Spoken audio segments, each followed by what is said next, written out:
Hi, I'm Saremy and I've just launched a new skill building session all about pants closures. I've taken the 3 most common style of closures for pants and made a concise course all about how to sew them, how to draft the pattern pieces, how to change an existing pattern, and most importantly, understanding exactly what you need to do and why you need to do it to get the results that you want. In this skill building session, you get a complete PDF guide that's printable with pattern pieces on these 3 closures: a lapped zipper, a zipper fly, and a button fly. You also get 2 videos for each of these closures, one about how to set up your garment and pattern pieces, what materials work best, and what your goals are with your pieces to get good results. The second video you get with each closure is all about how to sew it. Each video is concise, informative, and I promise you they have more context than most video courses about sewing, so you truly understand how to do what you're doing. I make it very easy.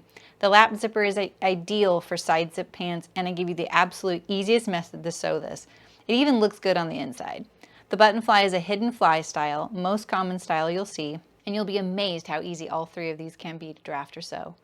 I go over the ideal pattern, waist treatment, pocket compatibility, zipper types, and anything you can think of to make your closure. There's also a 7th video bonus all about how to sew a zipper fly in an alternative method with a separate fly facing. And yes, I go over both zipper fly styles and why one works better than the other. However, it's okay if your pattern has the other style because I'm going to show you how to get the best possible results in spite of it not being the most ideal method. The PDF is 12 pages total and all videos live on YouTube with timestamps and all the other benefits like subtitles, closed captions, and speed control. If you want to always get great results with your zipper flies, button flies, and lapped zippers, check out the skill building session all about pants closures. You can find it on my website or in the So Guild, a community for curious sewists of any ability. If you join the Guild, there are also Zoom workshops and the potential for the course material to get expanded from time to time. I hope you'll consider joining, and until next time, happy sewing.